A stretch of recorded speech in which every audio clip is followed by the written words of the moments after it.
हरे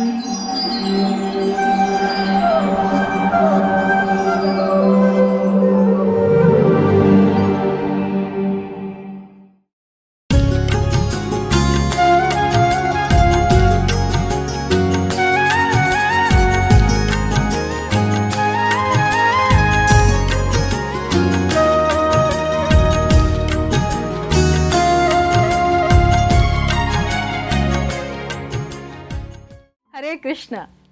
आज इस कार्यक्रम में आप सभी का हार्दिक स्वागत है। आज हमारे वक्ता हैं श्रीमान प्रिय गोविंद प्रभु जी।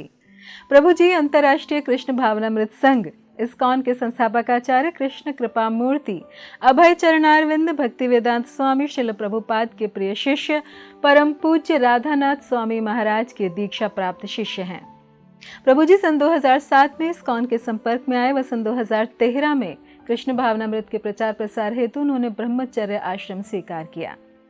प्रभु जी अपने स्कूल के दिनों में एक अत्यंत ही मेधावी छात्र रहे हैं, जिन्होंने हाई स्कूल के गणित में 100% अंक प्राप्त किए तथा प्रभु जी ने army institute of technology Pune से कंप्यूटर में इंजीनियरिंग अर्थात बी की डिग्री प्राप्त की है। उन्होंने एक एमएनसी में कार्य करने के दौरान IBM प्रोजेक्ट पर काम किया व गेट की परीक्षा में तो उन्होंने 98% अंक प्राप्त किए और तत्पश्चात उन्होंने बोइंग प्रोजेक्ट्स पर IIT कानपुर से RA करना चुना। इस्कॉन कानपुर मंदिर के उद्घाटन में प्रभु जी की अत्यंत ही महत्वपूर्ण भूमिका रही है। वर्तमान में वे इस्कॉन कानपुर मंदिर के सचिव हैं और कई विभिन्न सेवाओं में संलग्न हैं। प्रभु जी कई युवाओं को परामर्श और मार्गदर्शन देने के साथ ही IIT, HBTU, GCTI, MNIT तथा NIT जैसे विभिन्न प्रतिष्ठित कॉलेजों में कई प्रकार के सेमिनार भी देते हैं। हम सभी का अत्यंत ही सौभाग्य है कि इतने मेधावी व प्रतिभाशाली व्यक्तित्व आज हमारे साथ इस कार्यक्रम में हैं। तो आइए इस सुअवसर का लाभ उठाते हैं व श्रवण करते हैं श्रीमान प्रिय गोविंद प्रभु जी के मुखारविंद से। धन्यवाद। हरे कृष्णा। ओम अज्ञानतिमिरन्धस्य ज्ञानाञ्जनशलाकया चक्षुरुन्मीलितं येन तस्मै श्री गुरुवे नमः। हरे कृष्णा। आप सभी का बहुत बहुत स्वागत है श्री कृष्ण भगवान की वृंदावन लीलाओं की चर्चा में। हम देख रहे हैं कि किस प्रकार से भगवान ने अपने परम भक्तों की प्रसन्नता के लिए रास लीला करी थी और कैसे भगवान ने उनके साथ आदान प्रदान करने के लिए, उनका प्रेम और बढ़ाने के लिए थोड़ा विरह भी उनको महसूस कराया था। क्योंकि जब संभोग होता है और फिर विरह होता है और फिर जब संभोग होता है तो सबसे ज़्यादा आनंद प्राप्त होता है। और अभी भगवान तकरीबन 10-10.5 साल के हो चुके हैं और उनका जाने का समय आ रहा है वृंदावन से बाहर। और उससे पहले भगवान कुछ और असुरों को वध करते हैं। हम देखते हैं कि किस प्रकार से कंस लगातार असुर भेज रहा था और उसने एक और असुर को भेजा जिसका नाम था अरिष्टासुर। यह अरिष्टासुर जो था ये एक बहुत विशेष प्रकार का असुर था। ये एक बैल के रूप में आया था क्योंकि इसने सोचा था शायद से मैं बैल के रूप में आऊँगा तो कृष्ण मेरा वध नहीं करेंगे, परंतु ये मामूली बैल नहीं था। ऐसा वर्णन आता है कि जैसी अरिष्टासुर ने वो धरती के ऊपर अपने पैर रखे तो पूरी धरती में एकदम कंपन आने लगा, मानो कि एक भूचाल आया है, भूकंप आया है। और उसके नाक से इतनी तेज तेज हवा बह रही थी, वो ही पूरा डरावना पूरा वातावरण लग रहा था।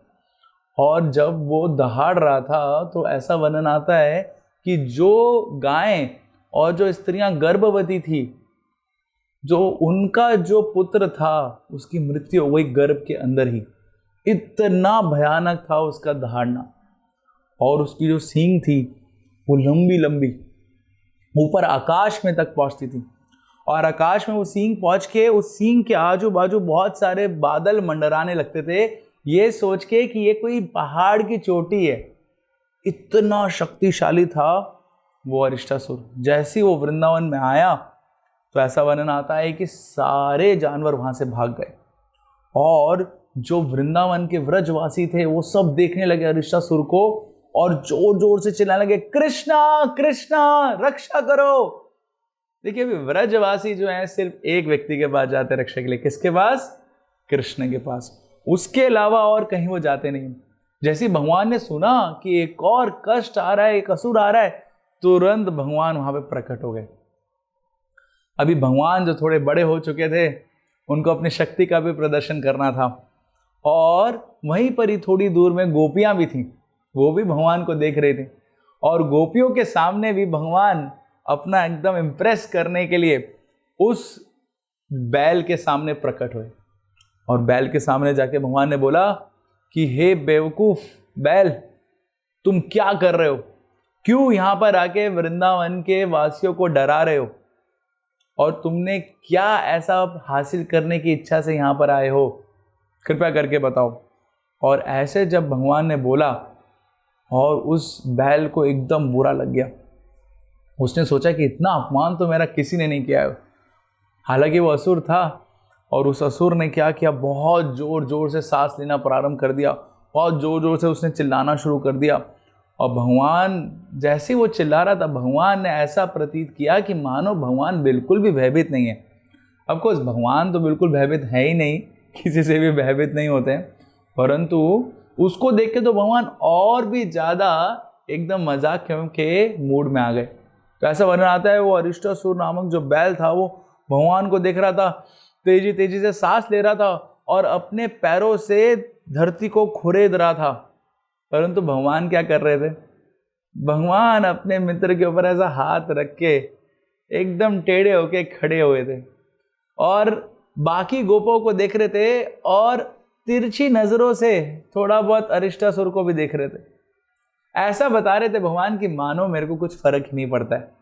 और ये जब गोपियां ने देखा कि कृष्ण इतने शक्तिशाली हैं कि इतने महान विशाल बैल से भी कुछ डर नहीं रहे, तो गोपियों को भी बहुत आनंद आया। लेकिन भगवान क्या है, एक तीर से कई निशाने करते हैं। गोपों को भी बचाता है अरिष्टासुर का वध, और गोपियों को भी आनंद देते हैं। फिर अरिष्टासुर लगा भगवान की तरफ दौड़ने के लिए। अभी भी भगवान ऐसे खड़े हैं और अरिष्टासुर दौड़ते आ रहे हैं। उसने अपनी सींग भगवान की तरफ कर लिया, टारगेट लेके एकदम जा रहा है तेजी स्पीड से। और जैसे ही भगवान के पास आया, भगवान तुरंत साइड हुए और एक हाथ से उसका सींग पकड़ा और उसको पीछे फेंक दिया। ऐसा बताते हैं 18 कदम पीछे फेंक दिया अरिष्टासुर को। आज तक उसके जीवन में ऐसा अपराध उसका किसी ने नहीं किया था।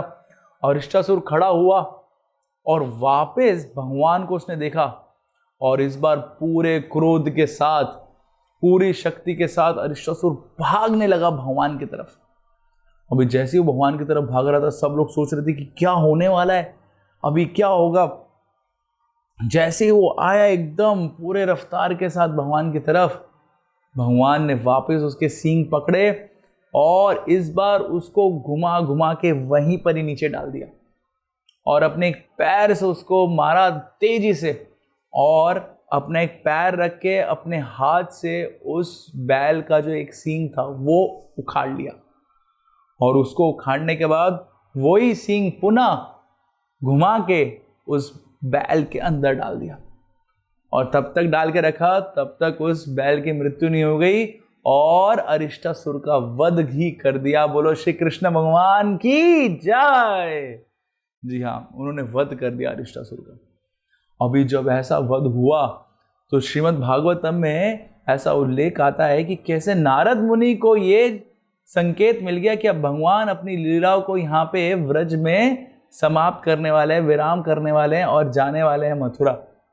तो वो चले गए कंस को बताने के लिए कि सही में जो देवकी और वसुदेव के जो पुत्र हैं 8वें कृष्ण, वो ही हैं जो नंद और यशोदा के पुत्र के रूप में।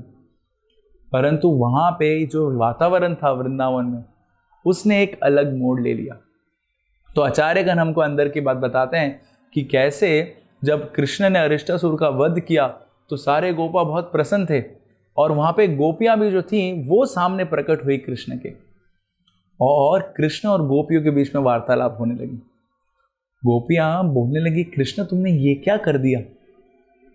तुम तो गोपालक हो, तुम्हारा नाम गोविंदा है, तुमको गो रक्षा करनी चाहिए, वैश्या हो, और तुमने एक बैल की हत्या कर दी, तुमको कितना पाप चढ़ेगा गो हत्या का।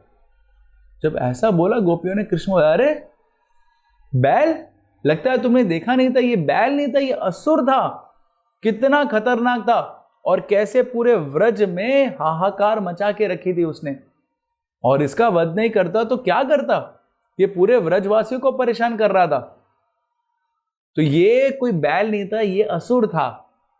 गोपियां बोली भले ही असुर हो, थोड़ा शरारती होगा, लेकिन था तो बैल के रूप में ना। और तुमने बैल की हत्या कर दी, मतलब तुमको गो हत्या का पाप चढ़ेगा। और अब तुमको अगर ये पाप से छुटकारा प्राप्त करना है तो तुमको जाके सारे तीर्थ स्थलों पे स्नान करके आना पड़ेगा। कृष्ण बोले अच्छा ऐसा बोल रहे हो, मैं क्यों जाऊं सारे तीर्थ स्थलों पे? अगर मैं सारे तीर्थ स्थलों को यहीं लेके आ जाऊं तो गोपियां बोली अच्छा यहां पे लेके आ सकते हो? भगवान ने बोला बिल्कुल। तो भगवान ने तुरंत अपने पैर को थोड़ा जमीन पे मारा और वहां पे छोटा सा छेद हो गया, गड्ढा। और उस गड्ढे में भगवान ने आदेश दिया जितने भी तीर्थ स्थल हो सब यहां पे प्रकट हो जाओ। और सारे के सारे तीर्थ स्थल वहां पे प्रकट हो गए। और भगवान ने गोपियों को बोला देखते हो इनको, पहचानते हो? गोपियों ने बोला हम तो नहीं जानती हैं क्या है। और फिर भगवान ने बोला एक एक करके अपना इंट्रोडक्शन दीजिए और अपने जल के साथ यहाँ पे प्रकट हो जाइए। तो सारे तीर्थ स्थल, सारी नदियाँ, पवित्र नदियाँ वहाँ पे प्रकट हो गई। और एक एक करके अपना नाम बता के मैं गंगा हूँ, मैं नर्मदा हूँ, मैं गोदावरी हूँ, मैं सरस्वती हूँ, ऐसा बोल बोल के वो भगवान ने जो छेद बनाया था, गड्ढा बनाया था, उसमें चली गई। और ऐसे करके भगवान का जो पूरा वो कुंड था वो भर गया सारे पवित्र स्थलों से। और फिर भगवान उसके अंदर प्रवेश किए और स्नान करा। और स्नान करने के बाद बाहर निकले और बोला कि अभी मेरा पूरा सिन चला गया है, जो पूरा मेरा पाप है वो नष्ट हो गया है एक बैल को मारने का। अभी मैं पाप से रहित हो गया हूं। परंतु तुम गोपियां, तुमको पाप चढ़ गया है। गोपियों ने बोला हमको कैसे पाप चढ़ गया? तो भगवान ने बोला क्योंकि तुमने एक असुर की तरफ लिया, असुर की साइड लिया, और इसलिए वो जो असुर था उसका पाप तुमको भी चढ़ गया। तो तुमको भी अगर अपने पाप से निवारण प्राप्त करना है तो मेरे इस कुंड में स्नान कर सकते हो। गोपियों ने बोला अच्छा भले ही हमको पाप चढ़ाओ, लेकिन तुम्हारे कुंड में तो स्नान नहीं करेंगे, क्योंकि अभी तुम्हारा सारा जो पाप था गोहत्या को कुंड में चला गया। अगर हम स्नान करेंगे तो हमको गोहत्या का पाप लग जाएगा, तो हम अपना कुंड स्वयं बना लेंगे। भगवान ने बोला स्वयं कैसे बनाओगे? तो श्रीमती राधा रानी का देखो हम बनाते हैं। श्रीमती राधा रानी ने अपना कंगन निकाला और एक जगह पहले से ही थोड़ा गड्ढा था, वो अरिष्टासुर के पैरों के निशान थे वहां पे। तो श्रीमती राधा रानी और बाकी सारी गोपियों ने अपने जो कंगन था उससे खोदना शुरू किया गड्ढा, और परिश्रम कर रही हैं, खोद रही हैं। शाम का समय आ गया, बहुत लंबे समय तक खोद रही थी। और खोदने के बाद जब वो गड्ढा बड़ा हो गया तो फिर गोपियों ने देखा कि अभी इसमें जल कहाँ से आएगा। तो भगवान भी देख रहे थे कि जल कहाँ से लाएंगे। भगवान ने बोला मेरे कुंड से ले लो। गोपियों ने बोला नहीं नहीं तुम्हारे कुंड से नहीं लेंगे। तो सारी गोपियों ने वहाँ से एक लंबी कतार बनाई और मानसी गंगा जो गोवर्धन में है, मानसी गंगा, वो मानसी गंगा से उन्होंने मटका भर भर के जल लाए और लाने के बाद अपना वो कुंड भरा। और फिर सारी गोपियों ने वहाँ पे स्नान किया और स्नान करने के बाद बोले कि अब हम भी, हमारा जो पाप है उससे मुक्त हो चुके हैं। और ये जब कृष्ण ने देखा तो ऐसा वर्णन आता है कि कैसे जो कृष्ण का जो कुंड उन्होंने बनाया था और बगल में ही राधा रानी और गोपियों का कुंड था, तो वो कृष्ण के कुंड इतने प्रवाह के साथ जो बीच में एक बाउंड्री थी उसको तोड़ते हुए राधा रानी के कुंड में घुस गया। और कृष्ण ने बोला कि आज से आप लोगों ने जो ये कुंड बनाया है इसमें मैं हमेशा स्नान करने के लिए आऊँगा और ये सबसे प्रिय होगा मेरे को आपका कुंड राधा रानी। और उस कुंड का नाम पड़ा राधा कुंड। और श्रीमती राधा रानी और गोपियों ने भी बोला कृष्ण जो तुम्हारा कुंड है उसमें हम स्नान करने आएंगे और वो कुंड हमको बहुत प्रिय होगा, और जो भी उसमें स्नान करेगा उसको हमारी कृपा मिलेगी। और वो कुंड का नाम पड़ा श्याम कुंड। जी हाँ, इस प्रकार से राधा कुंड और श्याम कुंड इस जगत में प्रकट हुए। परंतु ये आध्यात्मिक जगत में भी हैं और उसका वर्णन आता है आध्यात्मिक जगत में कैसे प्रकट हुए। तो उसके लिए लीला इस प्रकार से आती है कि कैसे एक बार कृष्ण और राधा रानी एक साथ बैठे थे। तो कृष्ण और राधा रानी तब एक साथ बैठे थे तो एक दूसरे के विचार में एकदम मग्न हो गए और एक दूसरे का स्मरण करते करते कृष्ण भगवान चले गए जंगल के अंदर और राधा रानी भी चली गई जंगल के अंदर। तो ऐसे बताते हैं कि वो रो रहे थे और कृष्ण का स्मरण कर रहे थे। गोपियों ने सोचा कि अरे ये दोनों एकदम अलग अलग दिशा में चले गए हैं, कैसे हम इनको वापस लेके आए। तो किसी प्रकार से उन्होंने कृष्ण को बताया, कृष्ण तुम विलाप मत करो क्योंकि राधा रानी भी विलाप कर रहे हैं और वो भी रो रही हैं। कृष्ण बोला अच्छा मैं उनके पास आता हूँ, और राधा रानी को बताया कैसे कृष्ण रो रहे हैं। तो राधा रानी और कृष्ण को साथ में लेके आए और तब दोनों साथ में आए तो दोनों इतना प्रेम पूर्वक एक दूसरे के प्रति उनका स्मरण करते करते रोने लगे और उनके आश्रू से ये दो कुंड प्रकट हो गए जिनका नाम पड़ा राधा कुंड और श्याम कुंड। तो यह आध्यात्मिक जगत से इस भौतिक जगत में आया। श्रीपाद रूप गोस्वामी इन कुंडों की महानता के बारे में बताते हैं। वो बताते हैं कैसे इस पूरे जगत में सबसे जो महान स्थल है वो है मथुरापुरी। क्यों? क्योंकि मथुरापुरी में भगवान कृष्ण का जन्म हुआ, तो इसलिए वो मथुरापुरी जो है सबसे महान स्थल बन गया है पूरे संसार में। फिर बताते इतना ही नहीं, वो मथुरापुरी से भी जो महान स्थल है वो है वृंदावन। भाई क्यों वृंदावन? क्योंकि वृंदावन में भगवान ने लीलाएं करी अपनी। देखिए भगवान प्रकट मथुरा में हुए थे परंतु लीला करने के लिए वृंदावन में गए थे अपने सखाओं के साथ, बाकी गोपियों के साथ। वो सारी लीलाएं उन्होंने करी वृंदावन में। फिर वो बोलते हैं लेकिन वृंदावन से भी एक विशेष स्थान है, वो है गोवर्धन पर्वत। क्योंकि गोवर्धन पर्वत में भगवान ने सबसे ज़्यादा लीलाएं करी हैं और गोपियों को भी बहुत आनंद प्रदान कराया। बहुत सारी रासलीला गोवर्धन में ही भगवान ने करी और हरिदास स्वर्य बहुत प्रिय है सारे गोपों को, गोपियों को, गायों को गोवर्धन, इसलिए गोवर्धन और विशेष स्थान है। परंतु गोवर्धन में भी एक स्थान जो सबसे ऊपर है वो है श्री राधा कुंड, क्योंकि उसमें इतनी विशेष लीला हुई जिसका अभी हमने वर्णन सुना। और ये विशेष लीला हमको बहुत सारे लेसन सिखाती हैं। सबसे पहला जो लेसन है वो है अरिष्टासुर के द्वारा। देखिए अरिष्टासुर जो आया था वो एक बैल के रूप में आया था। अभी आध्यात्मिक समाज में अगर आप पढ़ेंगे शास्त्र तो पता चलेगा कि बैल धर्म का प्रतीक है। और बैल ये दर्शाता है कि कैसे हमको धार्मिक कार्य करने चाहिए। परंतु ये अरिष्टासुर नामक जो बैल था ये अधार्मिक कार्यों का प्रतीक था। तो वो उसी के समान है जिस प्रकार इस संसार में हम देखते हैं कलयुग के प्रभाव से बहुत सारे लोग अपने आप को धार्मिक रूप से प्रकट करते हैं परंतु पूरा उनका सिद्धांत अधार्मिक होता है। तो कभी कभार भक्त भी उनसे बहक जाते हैं।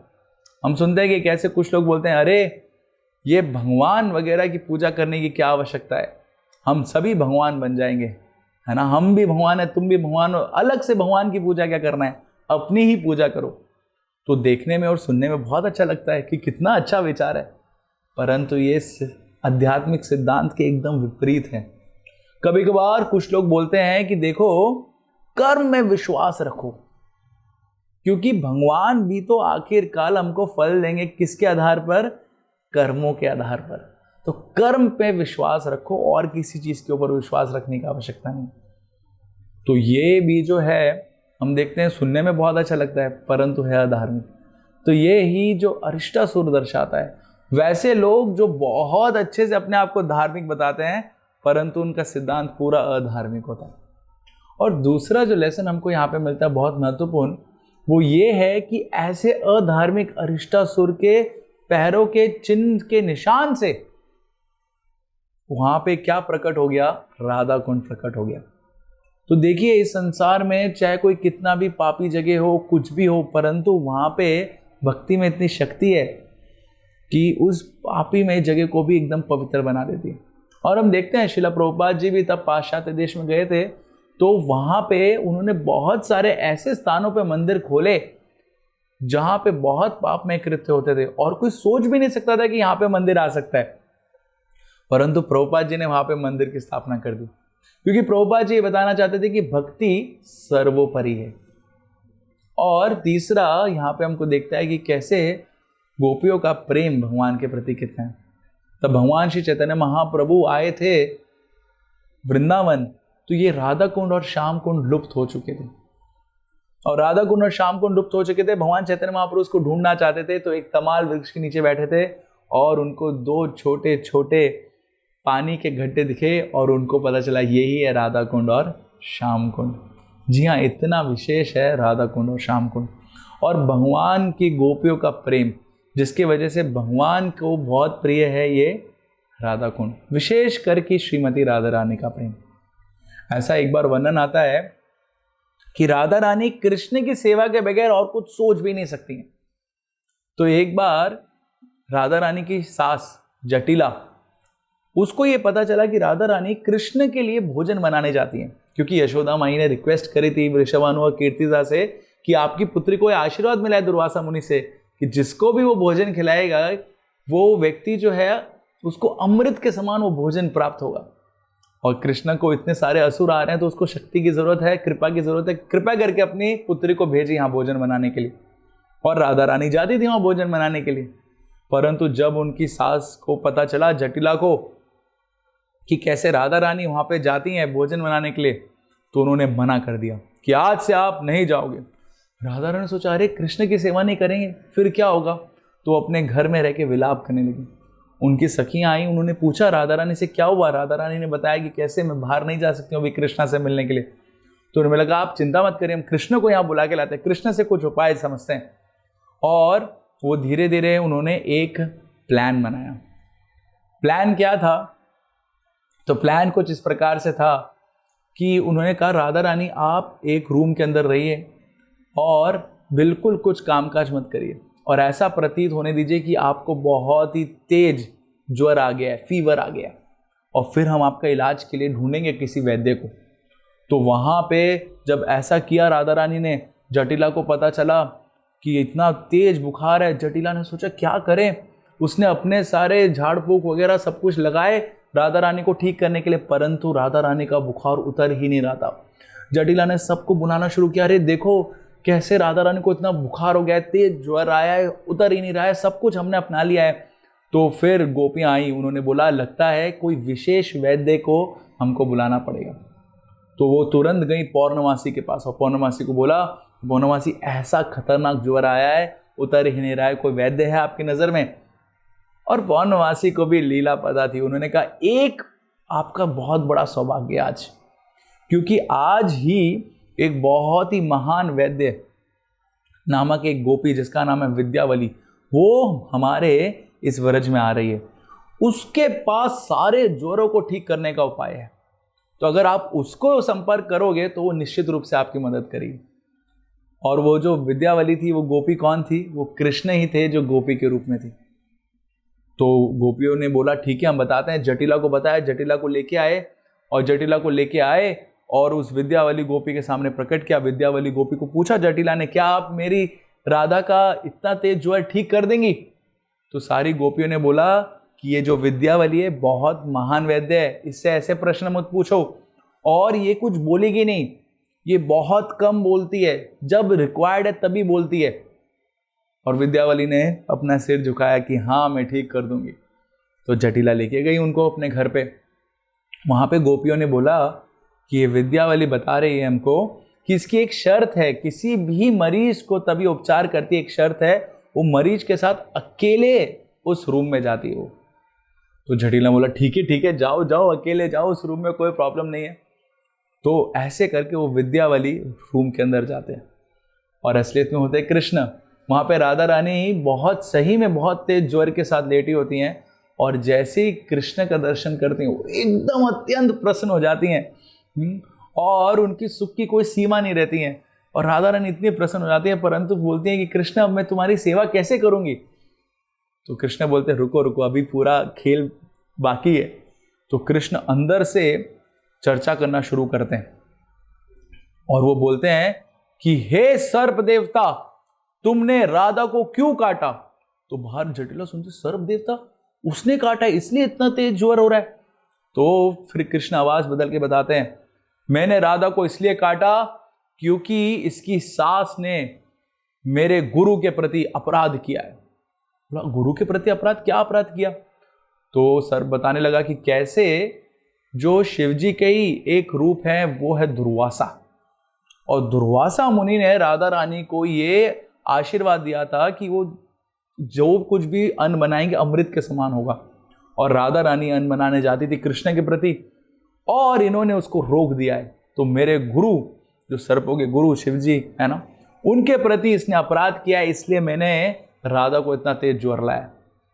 तो भगवान ने बोला विद्यावली के आवाज में कि ठीक है, अगर वो कल से इसको वापस जाने देगी कृष्ण के लिए भोजन बनाने के लिए, तो क्या तुम राधा से वो ज्वर वापस ले लोगे? उस सर्प ने बोला बिल्कुल ले लूंगा। तो विद्यावली ने तुरंत जटिला को पूछा, क्या आप राधा को जाने दोगे?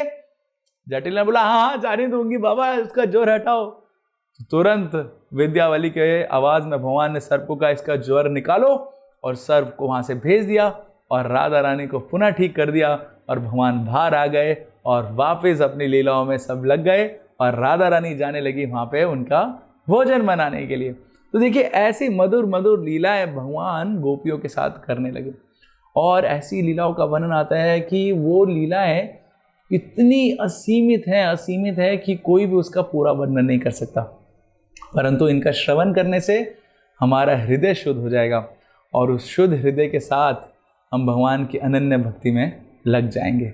बहुत बहुत धन्यवाद। हरे कृष्णा।